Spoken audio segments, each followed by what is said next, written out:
కొడుకుతో అలాంటి వీడియోస్ ఎందుకు చేస్తున్నావు హ్మ్. అని చెప్పి కామెంట్లు అసలు ఫస్ట్ స్టార్టింగ్ నాకు తెలిసి నెగటివిటీ అక్కడి నుంచే స్టార్ట్ అయిందేమో అని అనుకోవచ్చు. ఒక కొడుకుతోటి అలాంటి వీడియోలు ఎవరైనా చేస్తారా అని చెప్పి. దానికి మీ కామెంట్ ఏంటి? ఇన్‌స్టా ఈజ్ ఫర్ ఎంటర్‌టైన్‌మెంట్ అండి. హ్మ్. అంతే. హ్మ్. ఎంటర్‌టైన్ చేయడానికొచ్చాము. హ్మ్. ఏ సాంగ్ మంచిగా అనిపిస్తే ట్రెండింగ్‌లో ఉంటే ఆ సాంగ్ తీసుకొని చేసాం తప్ప, హ్మ్. ఈ సాంగ్ చేస్తే ఇలా వీళ్ళు ఫీల్ అవుతారు. నేను అంత డెప్త్‌గా కూడా ఆలోచించలేదు శివ. హ్మ్. నేను ఆలోచించను కూడా. మరి మీకు ముందే తెలిసిపోతాయి కదండీ! ఎక్స్‌పెక్ట్ చేస్తారు. నేను ఇలా ఎక్స్‌పెక్ట్ చేయలేదు శివ. ఆ! ఆ! అంటే మరీ చిన్న చిన్నవి కూడా ఎలా తెలుస్తాయిలే. ఆ! పెద్ద పెద్దవేమన్నా నాకు తెలిసిపోతది సిమ్టమ్. ఓకే. ఓకే. హ్మ్. ఓకే. సో, నార్మల్‌గా మా అబ్బాయి అంటే సొంతం నా కొడుకు కాదు. హ్మ్. అక్క కొడుకు. ఓకే. హ్మ్. హ్మ్.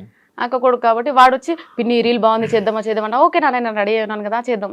అంతే అక్కడి వరకే. హ్మ్. కానీ వీళ్ళు దాన్ని ఎక్కడికి తీసుకెళ్లారంటే అయ్య బాబోయ్! వాడితో రీల్స్ చేయడమే స్టాప్ చేసేసా ఇంకా. హ్మ్. వీళ్ళు తెచ్చిన నెగటివిటీకి. మీకు డాన్స్ ఇష్టమా?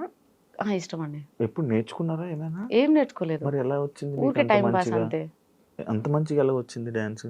నేను ఏమన్నా కోర్సులు ఏమన్నా అలాంటివేం లేవు శివ. ప్రాక్టీసులకి? ఈ మధ్య డాన్స్ స్కూల్స్‌కెళ్ళి చాలామంది అబ్బాయిలతో డాన్స్ చేయడం వల్ల దాని మీద కూడా మీకు మళ్ళీ ఒక నెగటివిటీ వచ్చింది. ప్రతి డాన్స్‌కి హ్మ్. ఎళ్లి ఎవరెవరో అబ్బాయిలతోని అందరితో డాన్స్ హ్మ్. చేస్తున్నావు. అసలు ఏంటి అనే దాని మీద దానికి ఎప్పుడైనా ఎందుకు ఆన్సర్ ఇవ్వలేదు మీరు? ఎందుకంటే నాకు సోలో డాన్స్ కన్నా హ్మ్. పార్ట్నర్‌తో డాన్స్ చేయడం చాలా నాకు ఫ్యాంటసీ అది. హ్మ్. నాకు పెద్ద ఫ్యాంటసీ అది. హ్మ్. ఇంకోటేందంటే ఇప్పుడు లేడీస్ ఎవరైనా వచ్చినట్టు లైక్ ఫైమాతో చేశాను. హ్మ్. ఎందుకో ఎవ్వరు ఏమనలేదు మరి.